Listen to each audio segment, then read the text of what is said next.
Hi everyone, welcome to this week's episode of Korea This Week, and I'm your host, Sang Kim. And today we have our Vice President, Mark Tokola, with us. Mark, thank you for joining us. Great to be here. And I really like your mug here. It's from Texas Tech, as you know. Big game tonight. The big game tonight really is, and I'm surprised to see UVA made it to the final this year after the really sad tournament last year. They lost to the 16th seed. Yeah. UMBC. Well, I don't think Texas Tech was expected to be in the finals either, so right. It makes for a good match. Right, and it's really exciting, and I'm glad to see that you're supporting Texas Tech. Right. So thank you again for joining us, and we have several things to talk about coming up for this week. First, I want to start by talking about the natural disaster that happened in South Korea last week over the weekend. I'm sure if you've heard, there was a big wildfire in Gangwon province. It affected it burnt more than 400 homes and 900 livestock facilities, and that area is known for having a lot of wildfires in the season because of how it's naturally informed and stuff. Did you notice anything different that was about how the government handled the natural disaster this time around? I was interested in how much press coverage got in the United States. A lot of the major U.S. news coverage was about that fire, which I thought was interesting in itself. I was struck, too, that there's some cross-border cooperation because the fire was up in Gangwon. And so I heard there was some cooperation between South Korea and North Korea to talk about the fire. There's another side of kind of inter-Korean relations. Right. So I think the Moon government told North Koreans about the fire, and in case it did cross over, they were going to work together on putting out the fire. And also, speaking of cooperation, U.S. also sent a few of the helicopters to, help contain the fire and so on. So I think overall, the Moon government is getting a lot of praise for how quickly and efficiently they responded to the natural disaster. And I'm really glad that things are kind of contained and settled now. And there was only, unfortunately, one death out of the whole disaster. Yeah, maybe a sign of things to come, because maybe this is just something that's happening because of climate change, these hot, dry temperatures and droughts, and the wood is dry to burn. So. Right. And also, it's a really windy area. And it's windy. You're right. All right. So with that said, this week, there's another big event coming up. President Moon Jae-in is visiting D.C. this week to meet with President Trump. And last week, there was a lot of preparation with the South Korean government officials coming to the United States, meeting with, Secretary Pompeo and Acting Secretary of Defense to talk about the summit. So with President Moon coming to D.C. this week, this is the first time he's meeting with President Trump after the Hanoi summit. So what do you think they will discuss? It's interesting how little press coverage has gotten, and there's not been a lot of talk about this visit. And I think that's probably a good thing. I mean, this is a real working level visit. This is not ceremonial. It's not box checking. They're actually getting together to coordinate their policies. And that's what Washington Seoul should be doing. So it's encouraging. And we may not hear very much about what happened afterwards, and that's probably also good. Diplomacy requires some secrecy. So I think two presidents will sit down and try to figure out where to go from here. Right. And this is particularly important because this is after the Hanoi summit, and then and President Moon is trying to continue play the role of facilitator between U.S. and North Korea. And different media is reporting that he will talk about easing sanction possibly. But we also know that Secretary Pompeo, during his interview with CBS last week, that he made it very clear that there will be no easing sanction unless there's denuclearization. So what's your view on that? Yeah, I like your choice of the word facilitator rather than mediator. I mean, there are people who kind of assume that Moon will be in the position of trying to mediate between President Trump and Kim Jong-un. That's not a good position to be in. But facilitating to talk about ways to move forward and what he thinks North Korea would accept, sharing information, sharing opinions, that's all positive. But Moon's not in the position of trying to broker an agreement. That's not the point of it. Right. And also, during his interview, Secretary Pompeo mentioned that there will be a third summit fairly soon. He didn't say when. Did he say where. fairly soon? Yeah, he said soon. Oh, soon. All right. So Any guess on when that could be, or could we expect any announcement after the Trump and Moon summit? Oh, it's hard to know. Yeah. It depends a little bit what happens from here. We need to know if the North Koreans are going to make an offer better than the one they made in Hanoi.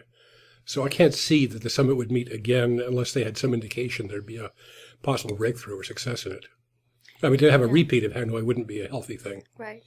And it's at least good that both sides are willing to meet again, right? Because there's, after the Hanoi summit, everyone's calling it a failure, how things ended, but... I thought that was a bit unfair. It's the problem you have when you mix summitry with working level.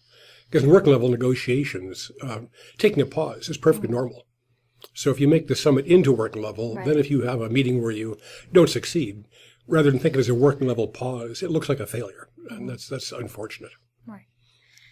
So with that, we also saw officials change from the North Korean side. Over the weekend, we saw that Kim Young-chol, who was in charge of negotiating with South Korea and also the United States for the past 30 years, has been rotated out of his position. We don't know where he is now, but it was a big change in the dynamic of the North Korean leadership. That is a big change. We can't know exactly what happened. I mean, all we can do is kind of speculate. Mm-hmm. It may be that Kim Jong-un is unhappy that the Hanoi summit did not produce an agreement of some sort. From the accounts we're hearing, in open source, open to the press, it appears that the North Koreans didn't really have a plan B. They weren't able to negotiate in Hanoi. They presented their proposal, and it turned out to not be acceptable. And they didn't have anything to fall back on. So you wonder if Kim Jong-un didn't see that as being a negotiating failure of some sort, that they weren't ready to engage in ways other than just presenting their idea. Right. Or maybe he'd been led to believe it would succeed and didn't. So, but we're just speculating. We don't know. Right. I mean, and also there's another leadership change in North Korean ambassador to Vietnam was replaced. But they haven't announced who will be replacing him. But observers say that Kim Jong-un has promised upgrade in bilateral relationship with Vietnam and potentially with someone higher than what they initially had. So a lot of leadership changes. Vietnam was the winner from the summit. If anybody came out of that looking good, it was Vietnam. They improved relations with North Korea and the United States, and they've been on the world stage now. So this is all good for Hanoi. Right. Yeah, absolutely. So with that, I want to change gear a little bit and talk about something that we don't normally talk about in the media and stuff, and that is food shortage in North Korea. We often talk about the nuclearization and nuclear weapons and, political issues, but the big humanitarian issue in North Korea is that people just don't have enough food. So, Mark, I know you've written something about this, so could you tell us a little bit more about that? Yeah, I've been looking into it, mostly because on March 7th, not too long ago, the United Nations put out an appeal. The UN spokesperson said that they were looking for $120 million, quote, to urgently provide life-saving aid to 3.8 million people in North Korea. The UN spokesman said that there's going to be a 1.4 million ton food shortfall in 2019. So going by UN numbers, it does look serious. And this is a result of a very bad harvest year in 2018. They had a heat wave in North Korea during the summer of 2018. Temperatures 11 degrees above average. 11? That's what I read. A lot. Then that was followed by the typhoon in August, which caused a lot of flooding. And then since then, they've had drought. So November planting didn't go very well. And so because natural conditions, it looks like there could be a food shortage in 2019. So that leads to the policy question of what will countries do with that UN appeal for assistance? How do we answer that? And do they get the international assistance aid for food at all? Like humanitarian aid? Yeah, well, North Korea's received international food aid 16 of the last 30 years. So it's hard to think of it as being an unusual crisis. It tends to happen an awful lot, but not for the past 5 years or so. North Korea's had an unusual run of good harvests, so people have forgotten that food shortages are pretty chronic. But we're getting back to one now. Right. Well, thank you for sharing that important information about North Korea, the side that we don't want to talk about, the innocent people who are starving. And I should mention that food is not sanctioned, nor are seeds or agricultural inputs. So this is not the result of sanctions. This is the result of a bad climate and a poor harvest and very inefficient North Korean agriculture. And there needs to be something done in order to feed North Korean people. For example, importing food, which they should do. So that's all the news for this week. Is there anything else you wanted to add? Well, that's quite a bit. We'll watch and see what happens with the Moon Jae-in meeting with the president. Right. So they're meeting on Thursday, April 11th. Right. So I'm sure you will see a lot of news coverage on that. And if not, we'll also cover it next Monday at 2 p.m. KEI is having an event tomorrow at 12. It's part of our academic paper series. Dan Ward from NCNK will be presenting his paper on North Korea's sanctions. And then we'll have our non-resident fellow, Bill Brown, to be the part discussing his paper as well. So stay tuned for tomorrow at 12 p.m. If you can't be here in person, we'll also live stream it on YouTube and put it on, our YouTube page as usual. So with that, thank you, Mark, for joining us today. Thank you, Say. And thank you for watching. Bye.